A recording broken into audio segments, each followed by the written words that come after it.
আসসালামু আলাইকুম রহমতুল্লাহি ওয়া বারাকাতুহু আউযু বিল্লাহি মিনাশ শাইতানির রাজিম বিসমিল্লাহির রহমানির রহিম জাযাল্লাহু আন্না মুহাম্মাদাম ওয়া আলু আল্লাহুম্মা আল্লিমনা মা রাশিদ উমুরিনা ওয়া ইজনা মিন শুরুরি আনফুসিনা ওয়া মিন সাইয়্যাতিনা আমালিনা আস্তাগফিরুল্লাহাল্লাযী লা ইলাহা ইল্লা হুয়াল হাইয়ুল কাইয়্যুম ওয়া আতুবু ইলাইহি ওয়া লা হাওলা ওয়া লা কুওয়াতা ইল্লা বিল্লাহিল আলিয়্যিল আযীম আস্তাগফিরুল্লাহাল্লাযী লা ইলাহা ইল্লা হুয়াল হাইয়ুল কাইয়্যুম ওয়া আতুবু ইলাইহি ওয়া লা হাওলা ওয়া লা কুওয়াতা ইল্লা বিল্লাহিল আলিয়্যিল আযীম।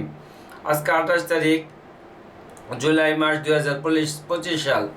আল্লাহ সুবহানাহু ওয়া তাআলা লক্ষ লক্ষ শুকরিয়া আদায় করি যে আল্লাহ তাআলা আমাকে কথা বলার মতন তৌফিক দান করছেন, এবং আল্লাহ তাআলার আরও শুকরিয়া আদায় করি যে আল্লাহ তাআলা আমাকে এই সূর্যের আলো দেখার মতন তৌফিক দান করছেন।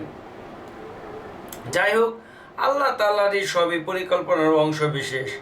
মানুষ একটা দিন বাঁচবে এটা কেউ জানে না। গত বছর এই জুলাই মাসের আগস্ট তারিখে বাংলাদেশের অনেক গন্ডগোল চলতেছিল। এই অবস্থার ভিতরে আমি যেহেতু আমি পা কাটার পরে অনেক মানসিক ট্রমার ভিতরে আমার সময় পার হইতেছে, আমি কক্সবাজার অবস্থান করতেছিলাম। যাই হোক, তখন প্রচণ্ড বৃষ্টি ছিল ওই টাইমে। যাই হোক, আল্লাহ তাআলা আবার আজকে আমাকে কথা বলার মতন তৌফিক দান করছেন। এটা আল্লাহ তাআলার বিশেষ মেহেরবানি যে আল্লাহ সুবহানাহু ওয়া তাআলা আমাকে কথা বলার মতন শুকরিয়া আদায় করি যে আল্লাহ তাআলা আমাকে কথা বলাইতেছেন। এটা আল্লাহ তাআলার ইচ্ছা, এবং আল্লাহ তাআলার ইচ্ছার মাধ্যমে সব কিছু হয়। কুন এবং ফায়াকুনের মাধ্যমে সব কিছু হয়। আল্লাহ তাআলা চাইতেছে, তাই আজকে সারা দুনিয়ার ভিতরে যা কিছু ঘটতেছে আল্লাহ তাআলার ইশারায় ভিত্তিতে ঘটতেছে। এখন মানুষ যদি বলে যে না আমার দ্বারা এটা হইতেছে, আসলে আমি বলতে কোনো কিছু নাই। আমি কি জিনিস এটা বুঝতে হবে। আমি বলতে কোনো কিছু নাই। আমি মানে তিনি, আমার ভিতরে যে সত্তাটা বাস করে সেটা হলো আল্লাহ রাব্বুল আলামিন। এখানে আমাদের ভিতরে রূহ এবং নফস দুই জিনিস। নফস হইতেছে সে তার মন গড়া জীবন চালাবো, আর রূহ এটা হইতেছে কুলিল আমরি রূহ, এটা আল্লাহ তাআলার সত্তা, আল্লাহ তাআলার হুকুম। তো আল্লাহ তাআলার সত্তা এবং আল্লাহ তাআলার হুকুম এবং নফসকে সবসময় প্রচারণা করে শয়তান বিভিন্নভাবে প্রচারণা দেয়, তাকে বিভিন্নভাবে তাকে জান্নাতের রাস্তা থেকে ভুলাইয়া তাকে জাহান্নামের দিকে নেওয়ার জন্য সে বিভিন্ন ধরনের পল্টি দেয়, অনেক ধরনের ডিগবাজি দেয়, অনেক ধরনের সে সাধু সাজে, দরবেশ সাজে, নেক সুরাতে 70,000 নেক সুরাতে ধোঁয়া দেয়। শয়তান 70,000 নেক সুরাতে ধোঁকা দেয়, ইনডাইরেক্টলি ধোঁকা দেয়, তারপর ডাইরেক্টলি দেয়, আর 70,000 নেক সুরাতে ধোঁকা দেয়, মুনাফিকি অবস্থায় ধোঁকা দেয়। তো ওই আল্লাহ তাআলার জাতের কুসম যে ওই আল্লাহ তাআলা আমাকে কথা বলার মতন তৌফিক দান করছেন। ওই আল্লাহ তাআলার ইচ্ছা এবং এরাদা ব্যতীত আমি একটা কথাও বলতে পারবো না। আজকে 4-5টা দিন ধরে আমার উপর যে পরিমাণ মানসিকভাবে আমি মানসিকভাবে আমি ট্রমার শিকার হইতেছিলাম, আমার ধারণা আমাকে একমাত্র আল্লাহ সুবহানাহু ওয়া তাআলা যদি সাহায্য না করে তাহলে আমি হয়তো বিছনায় পড়ে যাব। কিন্তু আল্লাহ তাআলার গায়বী কুদরত আমার সাথে আছে, আল্লাহ তাআলার গায়বী মদত আমার পক্ষে ব্যবহার হয়েছে, যার ফলে আল্লাহ তাআলা আমাকে এই 1 সপ্তাহের ভিতরে যে 3 দিন আগে যে পেরেশানি আমি ভুগলাম, এটা আল্লাহ তাআলার ইচ্ছা। আল্লাহ তাআলা সমস্ত বান্দার সামনে সমস্ত হালতকে তৈরি করেন, এবং ওই হালতকে তৈরি করে তার ইমানি পরীক্ষা নিয়ে সারার পরে আবার ওই হালতকে আল্লাহ তাআলা পরিবর্তন করেন। সেই জন্য আমি যে কোনো অবস্থায় থাকি না, জলেজ থাকি, পাহাড়ে থাকি, পর্বতে থাকি, চাই আমি আমেরিকা থাকি, লন্ডন থাকি, জার্মানি থাকি, ফ্রান্স থাকি, আফ্রিকা থাকি, মাদাগাস্কারে থাকি, পৃথিবীর যে কোনো গহীন থেকে গহীন জঙ্গলে এবং দুবাইয়ের মতন রাজপ্রাসাদের ভিতরে যদি আমি বাস করি, আমি যেখানেই বাস করি না কেন আল্লাহ তাআলার নজরের ভিতরে আমি আছি। আল্লাহ তাআলার নজরের বাইরে আমি নাই। আল্লাহ তাআলার হুকুমের বাইরে আমার যাওয়ার কোনো শক্তি নেই। আল্লাহ তাআলা বলছেন, তোমার এতই ক্ষমতা, যাও আমার দুনিয়া ছেড়ে যাও। বিজ্ঞানীরা রকেট চালাইছে, বহুত চালাইছে, যায় সেটা কোনো কুল কিনারা পায় নাই। সেই জন্য ওই আল্লাহ তাআলার বড়াই বয়ান করা। আল্লাহ তাআলা আসমানের মালিক, জমিনের মালিক, আরশ, কুরসি, লৌহ, কালাম সব কিছুর মালিক। অ্যাটমিক বোমা, পারমাণবিক বোমা, সুপারসনিক বোমা, ড্রোন, মিসাইল যা কিছু আছে, এরা সমস্ত জড় পদার্থ। এই সমস্ত জড় পদার্থ আল্লাহ তাআলার হুকুম মানে। এখন যদি আল্লাহ তাআলার হুকুম মানে, এখন তো আমার তো এখানে করার কোনো কিছু নাই, সব কিছু আল্লাহ তাআলার হুকুম। আল্লাহ চাইলে হবো, আর আল্লাহ না চাইলেও হবো না। এটা কখনোই সম্ভব না যে আল্লাহ না চাইলে বান্দা কোনো কিছু করতে পারবো। সমস্ত কিছু আল্লাহ তাআলার এখতিয়ারভুক্ত, সেখানে কোনো কিছু আল্লাহ তাআলার এখতিয়ারের বাইরে নাই। সেজন্য আল্লাহ তাআলা বলছে আমি সমস্ত জিনিসের উপর কুদরতবান। আল্লাহ সুবহানাহু ওয়া তাআলা বলছে যে আমি সমস্ত কিছুর উপর, সমস্ত জিনিসের উপর কুদরতবান। ওই সূর্য, চন্দ্র, গ্রহ, উপগ্রহ, নক্ষত্র, গ্যালাক্সি, ছায়াপথ, তারপরে ব্ল্যাক হোল, যা কিছু আছে, এবং কি যে করোনা ভাইরাসের মতন একটা জীবাণু আছে, ওটার উপর আল্লাহ তাআলা কর্তৃত্ব চলে। আল্লাহ তাআলার কর্তৃত্ব চলে না এমন কোনো জিনিস নাই। সেই জন্য আমরা সব সময় আল্লাহ তাআলার বড়াই বয়ান করব। আল্লাহ তাআলা আমার রব, আল্লাহ তাআলা আমার খালিক, আল্লাহ তাআলা রহমান আলামিন, আল্লাহ তাআলা দয়ার সাগর, মায়ার সাগর, আল্লাহর মহব্বতের সাগর। সেই জন্য আল্লাহ তাআলার উপর আমি পরিপূর্ণ বিশ্বাস রাখবো যে যা কিছু করতেছে আল্লাহ তাআলার পক্ষ থেকে করতেছে, এবং কি আল্লাহ তাআলা চাইতেছেন তাই হইতেছে। আল্লাহ তাআলা বলছেন ইয়াখলুকু মা ইয়াশা, আমি যা ইচ্ছে তাকে তাই করি। যাকে চাইতেছে একদম সুস্থ অবস্থায় তাকে দুনিয়া থেকে নিয়ে গেতেছে। আবার একজন একদম মুমূর্ষু, আমার যে অবস্থা হয়েছিল এটা আমাদের কেউ বলে নাই, এবং কি পঙ্গু ডাক্তার, ময়মনসিংহ মেডিকেল ডাক্তার, হৃদরোগের ডাক্তাররা কেউ বলে নাই। ওরা এত ডাক্তার, এত সায়েন্স নিয়ে কাজ করে, ওরা বলে নাই রুগী বাঁচবে। কিন্তু আমার মুখ দিয়ে সবসময় বলছে আল্লাহ সুবহানাহু ওয়া তাআলা হায়াতের মালিক। আল্লাহ যদি আমার হায়াত রাখে আমি বাঁচবো, আর যদি আল্লাহ হায়াত না থাকে তো আমি বাঁচবো না। তখন ডাক্তাররা বলছে লোক পাগল হয়ে গেছে গা। সত্য কথা যখন আপনি বলবেন, সত্য দিনের কথা বলবেন, ন্যায় কথা বলবেন, মানুষ আপনাকে পাগল বলবো, এটা সত্য। মানুষ আপনাকে মিথ্যা দোষারোপ করবো, এটা সত্য। মানুষ আপনাকে উম্মাদ বলবে, এটা সত্য। আমাদের প্রভু মুহাম্মদ সাল্লাল্লাহু আলাইহি ওয়াসাল্লামের মতন মানব তার জীবনে আসে, এই দুনিয়ার জমিনে আসে নাই। তাকে পাগল বলা হয়েছে, তাকে বিশ্ব বেহায়াপনা বলা হয়েছে, বিশ্ব নারীবাজ বলা হয়েছে, তাকে বিশ্ব মানে কি সন্ত্রাস বলা হয়েছে। এটা আল্লাহ তাআলা এটা তার মাধ্যমে এটা আল্লাহ তাআলা তার ঈমানকে পরীক্ষা করেন। আল্লাহ তাআলা বলছেন আমি তোমাকে অবশ্যই অবশ্যই জাস্টিফাই করবো, ওয়াজতাবাকুম, আমি তোমাকে পরীক্ষা করব। সেই জন্য আল্লাহ সুবহানাহু ওয়া তাআলা বান্দাকে পরীক্ষা করবেন, এটা আল্লাহ তাআলার ওয়াদা। সেই জন্য আমরা কোনো অবস্থাতেই বিচলিত না হই। আমি আসলে ভিডিওগুলো করি, আমি আসলে আমার এখানে কোনো ইনকাম সোর্স বা কোনো কিছু নিজের মানে বড়াই যাচাই করা এরকম কোনো কিছু না। আমার উদ্দেশ্য একটাই, সেটা হলো মানুষ যে আজকে বস্তু জগতের রূপে থেকে আল্লাহ তাআলাকে ভুলে যায় সেরা, এবং বস্তু জগতের বিশ্বাস তার দিলের ভিতরে ঢুকাই ফেলাইছে। আর এটার ভিতরে থাকার কারণে সে হতাশা, অ্যাংজাইটি, প্যানিক ডিসঅর্ডার, ফোবিয়া, এবং ঘর হইতে ভার হইতে সে ভয় পায়। এইগুলা নিয়ে আমার কথাবার্তা, যাতে করে আল্লাহর উপর যখন আমি ভরসা করব তখন আমার কোনো প্যানিক থাকবো না, প্যানিক ডিসঅর্ডার থাকবো না, আমার কোনো ফোবিয়া থাকবো না, অ্যাংজাইটি থাকবো না। যা কিছু হোক আল্লাহ সুবহানাহু ওয়া তাআলা আমার মালিক, আল্লাহ তাআলা দেখতেছেন, আল্লাহ তাআলাই করতেছেন। আমার এত পদ পদবি, এত আমার দৌড়ঝাঁপ এগুলা করা লাগবে না। আমার ওই ইজ্জত সম্মানের জন্য আমি যে পাগল হয়ে গেছি এগুলো আমার করা লাগবে না। আমার যতটুকু ইজ্জত সম্মান আল্লাহ তাআলা লিখে রাখছে ওইটুক আমার সামান্য একটু আমি চেষ্টা করবো সুন্নত স্বরূপ, বাকিটা আল্লাহ তাআলার ইচ্ছা। আল্লাহ তাআলা বলে নাই যে তুমি পাগল হয়ে যাও গা, তুমি এইটার জন্য পাগল হয়ে যাও, এটা বলে নাই। আল্লাহ তাআলা বলছে তুমি সুন্নত হিসেবে চেষ্টা করো, সুন্নত সামান্য একটু চেষ্টা করো, আর বাকিটুকু আমি দিমু না দিমু এটা আমার এখতিয়ার। আমি চাইলে আল্লাহ তাআলা বলছেন ওয়াস্তাবদিলকুম গায়রুকুম, যখন আমার সত্য দিনের কথা আমার এই মুমিন বান্দারা বা এই যারা ঈমান আনছে এরা বন্ধ করে দিবে, ওয়াস্তাবদিলকুম গায়রুকুম, আমি অন্য কওমকে হেদায়েত দিয়ে আমার সত্য দিনকে আমি প্রতিষ্ঠিত করব। আজকে আমরা সবসময় আমেরিকার বিরুদ্ধে বলতেছি, আল্লাহ তাআলা যদি চায় পুরা আমেরিকার সমস্ত জনগণকে সংখ্যাগরিষ্ঠভাবে একভাবে মুসলিম রাষ্ট্র ঘোষণা করতে পারে, এটা আল্লাহ তাআলার কাছে কোনো ব্যাপারই না। এটা আল্লাহ তাআলার কাছে কোনো ব্যাপার না, একদম সাধারণ একটা সিম্পল বিষয়। আর আল্লাহ তাআলা বহুত জালেম কওমকে হেদায়েত দিয়েছেন, বহুত বড় বড় পাপিষ্ঠ কওমকে। যখন মুসা আলাইহিস সালাম তার জাদুঘরদেরকে মুসা আলাইহিস সালাম যখন আল্লাহ তাআলা ফেরাউন যখন তাকে বলল, হে মুসা, তুমি তোমার লাঠি ছাড়ো, তুমি তোমার তোমার জাদু প্রদর্শন করো। আর ফেরাউনের যে 70,000 জাদুঘর, তারা যখন জাদু প্রদর্শন করে বললো, সবাই তারা বিভিন্ন ধরনের এই সাপে কিলবিল করতেছে, 70,000 জাদুঘর। তখন আল্লাহ তাআলা বললো, হে মুসা, তোমার যে আসা, তোমার যে লাঠিটা আছে, এটা তুমি ছাড়িয়ে দাও। মাটির ভিতরে যেমনি ছাড়িয়ে দেওয়া হয়েছে, দেওয়ার সাথে সাথে সুবহানুন আযীম, এমন এক অজগর সাপে পরিণত হয়েছে। 70,000 জাদুঘরের সমস্ত সাপ একবারে সে খায় ফেলাইছে। এটা দেখে 70,000 জাদুঘর তারা একবারে সেজদায় পড়ে যায়। তারা বলছে, রব্বি মুসা ওয়া হারুন, আমরা রব মুসা এবং হারুনের রবের প্রতি ঈমান আনলাম। তো আল্লাহ তাআলা চোখের পলকে 70,000 জাদুঘরকে হেদায়েত দিয়ে দিছে। তো আল্লাহ তাআলা চাইলে এমন কোনো কাজ নাই যে আল্লাহ তাআলা পারে না।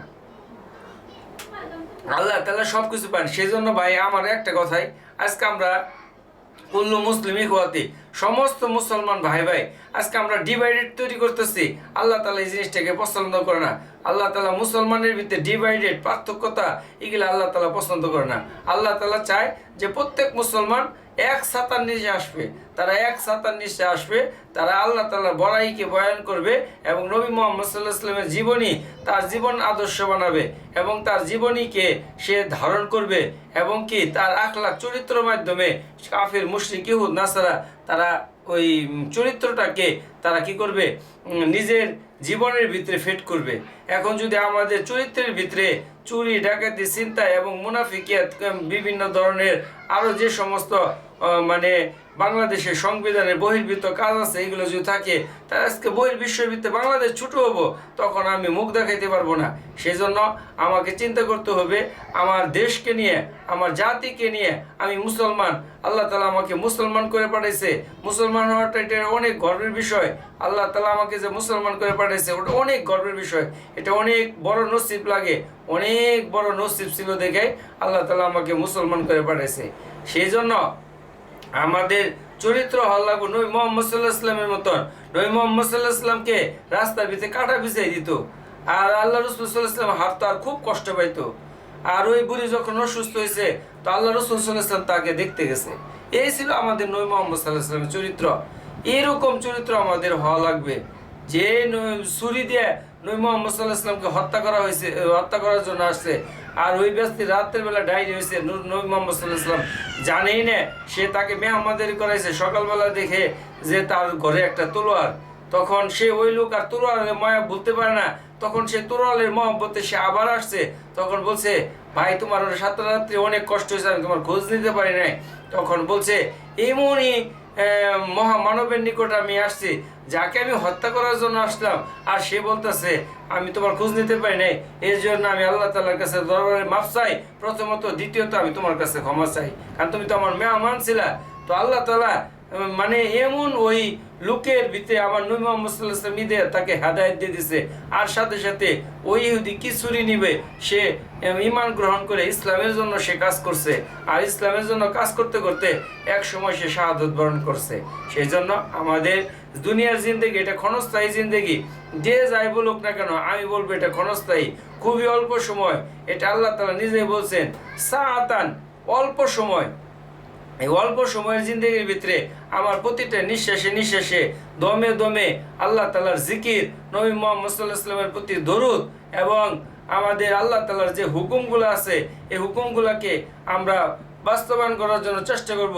কারোর ভিতরে কম আছে, বেশি আছে, এইগুলো নিয়ে আমরা মতবিরোধ, ইখতিলাফ তৈরি করবো না।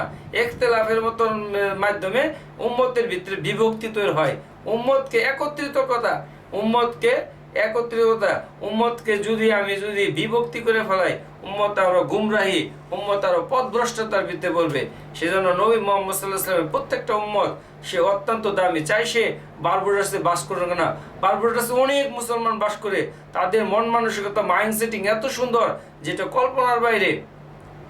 ব্রাজিলে অনেক মুসলমান বাস করে, যাদের মন মানসিকতা মানে কল্পনার অতীত, এত মন মানসিকতা ভালো। সেই জন্য আসলে আমাদের আচার ব্যবহার আখলাকের মাধ্যমে সারা বিশ্ব আমাদেরকে দেখবে এবং এখান থেকেই তারা ইসলামকে গ্রহণ করবে। এজন্য আমরা আমাদের নিজের চরিত্রকে বদলাই। আমরা অন্যকে বদলানোর জন্য চেষ্টা না করি, নিজে বদলাই, নিজে সঠিক আমি হই, তাহলেই অন্যান্য যারা আছে তারা সঠিক হয়ে যাবে। এবং কি আমার আচার ব্যবহারে একজন আমাকে কষ্ট দিয়েছে, দেখ সে কত কষ্ট দিতে পারে, আমি ধৈর্য ধরি। একজন আমার জমিন মারি নিছে, নেক, সে কত রূপ নিতে পারে, মারুক, আল্লাহ তাআলা আছে, আল্লাহ আমাকে এর চেয়ে 10 গুণ দিবে। আর সে আমার যে জমিন মারি নিছে এর চেয়ে 10 আসমান বড় আমার জমিন তার গলার ভিতরে ঝুলাই দেওয়া হবে। সে হাসরের মাঠে চক্কর দিতে থাকবে, আর প্রত্যেকটা পাওনাদারে সে খুঁজতে থাকবে, আর বলবো তুমি আমাকে মাফ করে দাও। সে বলবে আমি তোমাকে কখনোই মাফ করব না, তোমার আমল দিয়ে তুমি আমাকে জান্নাতের ব্যবস্থা করে দাও। এখানে ওই আখিরাতে আল্লাহ তাআলা নিজেই বলছেন যে তোমার পুত্র, তোমার কন্যা, তোমার স্ত্রী কেউ তোমার সেদিন সাহায্য করবে না, কেউ তোমাকে পরিচয় দিবে না। ফাফিরু, সবাই শুধু ভাগ পেতে থাকবে। সেই জন্য আমার নিজের আমলকে ভালো করতে হবে। আল্লাহ তাআলা বলছেন কু আনফুসিকুম, তুমি আগে নিজে বাঁচো, ওয়া আহলিকুম, তারপর তোমার পরিবার, তোমার স্ত্রী, পুত্র, কন্যা, সন্তান, তারপরে তোমার মহল্লা, গ্রাম, দেশ, জাতি, তারপরে সমস্ত পুরা পৃথিবী, তারপরে সমস্ত জিন এবং ইনসান। যদি জিন এবং ইনসান যদি কোনো জজিরাতেও থাকে এবং ইনসান যদি মঙ্গল গ্রহে বাস করে, ওখানেও আমার দায়িত্ব। স্যাটেলাইটের প্রযুক্তি আল্লাহ তাআলা এই মুহূর্তে কেন দিচ্ছেন? কারণ মানুষ চাঁদে তারা অভিযান চালাইতেছে, তারা রকেটের মাধ্যমে তারা ওখানে স্যাটেলাইট বানায় বছরকে বছর থাকতেছে, সাবমেরিন পানির নিচে বছরকে বছর থাকতেছে, যার ফলে আল্লাহ তাআলা এই প্রযুক্তি দিয়ে দিছে। আমি যে প্রযুক্তি করতেছি সাবমেরিনের ভিতরে থাকে এরকম লোক আমার এই ভিডিও শুনতেছে, এই ইয়ের ভিতরে থাকে, ওরাও এই ভিডিওগুলো শুনতেছে। নিউজিল্যান্ডে যে লোকটা থাকে ওইও এই ভিডিও শুনতেছে। তো এই প্রযুক্তির ব্যবহারটা কে নিয়ে আসলো, কে শিখাইলো? আল্লাহ তাআলা এই উম্মতকে শিখাইছে।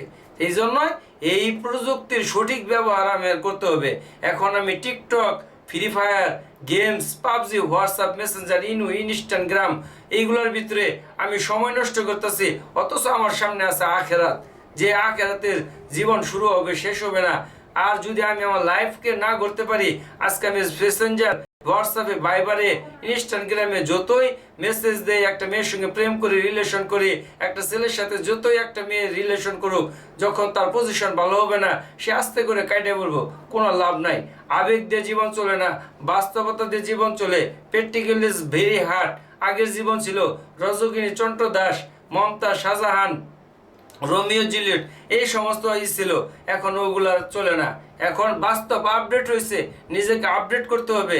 এখন বুঝতে হবে আমার নিজের কেরিয়ার করতে হবে, আমাকে ভালোভাবে পড়ালেখা করতে হবে, আমাকে সচ্চরিত্রবান হইতে হবে, আমাকে কোনো ধরনের ড্রাগ, অ্যালকোহল, কোনো পান, সিগারেট, ধূমপান, এগুলো থেকে আমাকে পরিপূর্ণ মুক্ত থাকতে হবে। আমি যখন একজন আদর্শবান একজন ছেলে হব বা একজন আদর্শবান নারী হব, তখন আমার বিবাহের জন্য অনেক ছেলে অপেক্ষা করবে, আমার বিবাহের জন্য অনেক মেয়ে আমাকে ওয়েট করবে, কারণ আমাকে ওরকমভাবে সৎ এবং যোগ্য হিসেবে আমাকে গড়ে তুলতে হবে। সেই জন্য আমি যদি আমার নিজের কেরিয়ারকে না ঘুরি, এখন যদি আমি পড়ালেখা না করি, সারাক্ষণ আমি টোটো করে ঘুরি আর আমার মন চাই জীবনযাপন করি, তো আল্লাহ তাআলা এগুলাকে 1 দিন 2 দিন 3 দিন 4 দিনের পর আল্লাহ তাআলা নিজেই তাকে পাকড়াও করবে আর তাকে কিংকর্তব্য বিমূল করে ছেড়ে দিবে। সে ডাইনেও দেখবে অন্ধকার, বামেও দেখবে অন্ধকার, সামনেও দেখবে অন্ধকার, পিছনেও দেখবে অন্ধকার। সেই জন্য আমাদের লক্ষ্য হওয়া দরকার আমাদের আখেরাত, আমাদের আসমানের নিচে যে আমরা যে চলে যাব, আমাদের রাখা হবে আমার রূহকে, আমার দেহটাকে রাখা হবে, কিন্তু আমার রূহটাকে চলে যাওয়া হবে আল্লাহ তাআলা ইল্লিন অথবা সিজ্জিনে রাখা হবে। এখানে হবে রূহের খেলা, দেহের সঙ্গে কোনো খেলা নাই। দেহ পয়সে যাইতে পারে, আগুনে পড়ে যাইতে পারে, পানি ডুবে যাইতে পারে, মাছে খায় যেতে পারে, কিন্তু রূহের সঙ্গে খেলাটা হবে। হ্যাঁ, এই জন্য আমার রূহটাই হইতেছে আসল। আর ওই রূহের মাধ্যমে আমাকে নতুন করে আবার আল্লাহ তাআলা পুনরায় জীবন দান করবে। সেজন্য আল্লাহ তাআলা আমাদের যে জীবন দিচ্ছে, এই জীবনটাকে আমি ভালো কাজে খাটাই, আমি মন্দ কাজকে পরিহার করি, মন্দকে মন্দ বলি, ভালোকে ভালো বলি। এটা আমার কর্তব্য, এটা আমার দায়িত্ব, এটা আমার দায়িত্ব। পারলে মানুষের উপকার করবো, কিন্তু আমার দ্বারা যাতে কোনো মানুষের ক্ষতি না হয়, এই মাইন্ড সেটিংটা যখন আমার তৈরি হয়ে যাবে, পারলে মানুষের উপকার করবো, কিন্তু আমার দ্বারা যাতে কোনো মানুষের ক্ষতি না হয়। কারণ মানুষ হইতেছে আশরাফুল মাখলুকাত, সৃষ্টির সেরা জীব। সৃষ্টির সারা জীবের সাথে আমি কখনোই এমন কোনো আচরণ করব না যার মাধ্যমে সে কষ্ট পায়। একজন আমার কষ্ট দিচ্ছে, দিতে থাকুক, কিন্তু এর দ্বারা আমার আখেরাতে কত যে আমার ইজ্জত সম্মান বলন্দ হইতেছে, এটা ওই ব্যক্তি যদি জানতো, সে ওই ব্যক্তি কখনো এগুলো করতো না। প্রতিটা কষ্টের বিনিময় তার আখেরাতের মকাম বুদ্ধি হইতেছে। সে ওই যেদিন হাসরে মাঠ কায়েদ হবে, সে ওই সিংহাসনে হেলান দিয়ে বসবে। আল্লাহ তাআলা বলছেন যে তারা সেদিন সিংহাসনে হেলান দিয়ে বসবে। যেরকম বড় বড় প্রাইম মিনিস্টার আসলে, বড় বড় সম্মানী ব্যক্তি আসলে যেরকম তাদের জন্য সুপা, আর এটা বলছে কি স্বর্ণখচিত চেয়ারের ভিতরে তারা হেলান দিয়ে বসবে। সেই জন্য আমরা সবসময় আল্লাহ সুবহানাহু ওয়া তাআলার উপর পরিপূর্ণ ভরসা করব। আমরা হতাশ না হই, আমাদের লক্ষ্যকে ঠিক করি। আমাদের লক্ষ্য হইতেছে আখেরাত।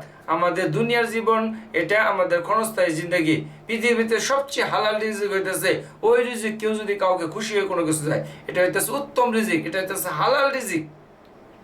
সেই জন্য আর যেটা তারপরে রিজিক হয়তো সে পরিশ্রম করে ঘাম জড়ায়, সে ঘাম বাই করে এটা দ্বিতীয় হালাল রিজিক। এরকম রিজিকের 5টা হালাল রিজিকের স্তর আছে। সেই জন্য বান্দার সাথে আল্লাহ তাআলা যাতে করে সম্পর্ক স্থাপন হয়, এর জন্য আমাদেরকে বেশি থেকে বেশি বান্দার সামনে আল্লাহ তাআলার বড়াই এগুলো আলোচনা করতে হবে। আল্লাহ তাআলাকে ভোলানোর জন্য শয়তান প্রতি মুহূর্ত আমাদের সামনে বিভিন্ন ধরনের দুনিয়াবি প্রযুক্তি নিয়ে আসছে। টিকটক নিয়ে আসছে, তারপরে ফেসবুক নিয়ে আসছে, মেসেঞ্জার নিয়ে আসছে, ইনস্টাগ্রাম নিয়ে আসছে, মানে হোয়াটসঅ্যাপ নিয়ে আসছে, মানে প্রযুক্তির একদম হোলি খেলা। আর আমরা ঠিক ওই অল্প কিছু আল্লাহ যদি চাই, এর ভিতরে কিছু আল্লাহ তাআলা পিয়ারা বান্দা, মহব্বতের বান্দা, আল্লাহ তাআলা যারা মানে মাহবুব, আল্লাহ যাদেরকে ভালোবাসেন, ওদের এই অল্প সংখ্যক মানুষের মাধ্যমে, এই ফেসবুকের মাধ্যমে, এই টিকটকের মাধ্যমে আল্লাহ তাআলা সারা ওয়ার্ল্ডকে হেদায়েত দিতে পারেন। এটা আল্লাহ তাআলার পরিকল্পনার অংশ বিশেষ। এটা যদি কেউ বলে এটা ইহুদি তৈরি করছে, আর ইহুদি তৈরি করে এদেরকে ইমানকে নষ্ট করতেছে, ইহুদিদের চক্রান্তের ভিতরে আল্লাহ সুবহানাহু ওয়া তাআলা আবার পুরা জাতির হেদায়েত লেগে দিয়েছে এই প্রযুক্তির মাধ্যমেই। এটা যদি না থাকতো তাহলে আমার কথা কানাডা থেকে আমার বন্ধু আমার ফোন করে বলে তোর ভিডিওগুলো শুনতে আমার অনেক ভালো লাগে। সে কানাডা কিভাবে শুনতে পারে? কানাডা আটলান্টিক মহাসাগর পাড়ি দিতে 7 ঘন্টার সময় লাগে। ইংল্যান্ড থেকে যখন প্লেনটা ছাড়া হয়, ওই কানাডা যাইতে ওই আটলান্টিক মহাসাগরটায় পার হইতে সময় লাগে 7 ঘন্টা। তাহলে এটা কিভাবে এটা কিভাবে সম্ভব? সেই জন্য এটা বুঝতে হবে যে এটা আল্লাহ তাআলা সবকিছু পারেন। আর এই প্রযুক্তির মাধ্যমে আল্লাহ তাআলা সারা দুনিয়ার ভিতরে আল্লাহ তাআলা হেদায়েত দিতে পারেন। আল্লাহ তাআলা সব ইচ্ছা। আল্লাহ তাআলা আমি কথা বলতেছি, আল্লাহ তাআলা আমার জবানটাকে নিয়ে নিল, আমার করার কিছু নাই, সব কিছু তার হাতে। হাত দিয়ে কথা বলতেছে, হাত নাড়াইতেছে। আজকে এখন আল্লাহ তাআলা বলবো এ হাত তুই কাজ করবি না, তোকে প্যারালাইসিস বানাই দিলাম, এ হাত আর কাজ করবে না। আল্লাহ তাআলা ইব্রাহিম আলাইহিস সালামকে যখন আগুনের ভিতরে ফানাইতেছেন, তখন ইব্রাহিম আলাইহিস সালামের নিকট জিবরাইল আলাইহিস সালাম এসে বলছে আপনি বলেন আপনাকে আমরা উপকার করব, হেফাজত করব। তখন বলছে তুমিও মাখলুক, তুমি আল্লাহর সৃষ্টি, আগুনও আল্লাহর সৃষ্টি, আমি তোমার সাহায্য চাই না, আমার সাহায্য দরকার আল্লাহ তাআলা। তখন আল্লাহ তাআলা যখন পরিপূর্ণ সে বিশ্বাস আসলো, তখন আল্লাহ তাআলা তাকে কিরকম সাহায্য করছে, তার বাবা তাকে আগুনের ভিতরে ফেলাইছে, চরকি ঘুরায় ফেলাইছে। আল্লাহ তাআলা বলছেন কুলনা ইয়া নারু সালামুন বারদাতান আলা ইব্রাহিম, হে নার, হে আগুন, আমি তোমাকে হুকুম করলাম ইব্রাহিমের জন্য তুমি শান্তিদায়ক হও। এন্ড শান্তিদায়ক হইতে হইলে কি হইতে হয়? ওখানে না থাকবে গরম, ওখানে না থাকবে ঠান্ডা, অক্সিজেন রেশিওটা এমন একটা লেভেলে থাকবে সে কোনো রকমের কষ্ট বোধ করবে না, তার একটা রিল্যাক্সেশন। তো আল্লাহ তাআলা আগুনের রূপকে সিফতকে বড়াই দিয়ে আল্লাহ তাআলা তার একটা মানে এমন একটা শান্তির একটা পরিবেশ তৈরি করে দিছে। এটা কে করছে? এটা আল্লাহ তাআলা করছে। পৃথিবীর কোনো প্রযুক্তি করতে পারবে?